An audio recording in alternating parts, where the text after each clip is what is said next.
Hello po mga kusina diding. Ngayon po ay gagawa po tayo ng Shanghai bangus. Napakasarap po nito, napakasustansya pa. Muli po kami ng bangus meat na naka-fillet na po sa palengke. Dapat maaga po tayo rito kasi marami pong bibili eh. So, gawa lang po tayo niyan, pati celery, carrots, onion. Nagsama-sama lang po namin yan sa meat processor, kasama po ang garlic. Yung mga sakap na yan, pinagsama-sama namin po yan. Yan. Katapos po, pati na rin po yung bangus meat. Sinamo na rin po namin yan. Tapos siyempre, nangangailangan po tayo ng binder. No? Para magsama-sama corporate po yung mga malasa, sakap po natin. Gumamit po kami ng 2 itlog.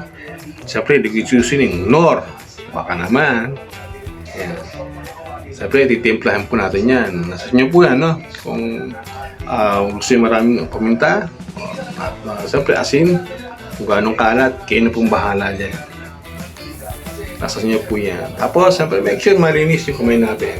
So, maganda po, may gloves tayo at haluin po natin, make sure po natin. Make sure na na-corporate po ang bawat sangkap na sinalo natin.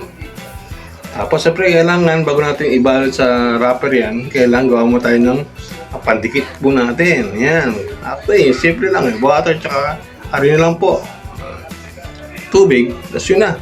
Haluin po natin yan. Yan, dito, maganda po tayo rito. Mag-wrap na po tayo nito. Ayan. Lagyan nyo ng ganyan. Tapos na. Yan, napakadali lang po. Ang mahirap lang po nito, siyempre, dahil marami. Ay, talagang pagtyagaan natin. Siyempre, kung may tiyaga, may nilaga. Ako, sabi ko po sa inyo, napakasarap po nito. Yan. Pagka-wrap na po natin yan, pagkabalap po natin yan, pwede na po tayong prito yan. Yan. So, maganda po, may iting kuhari natin. Ano po? Tapos, make sure na brown na po siya bago natin hanguin.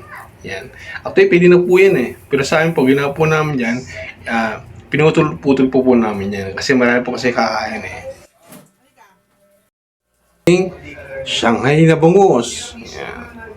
Cho, mga antana.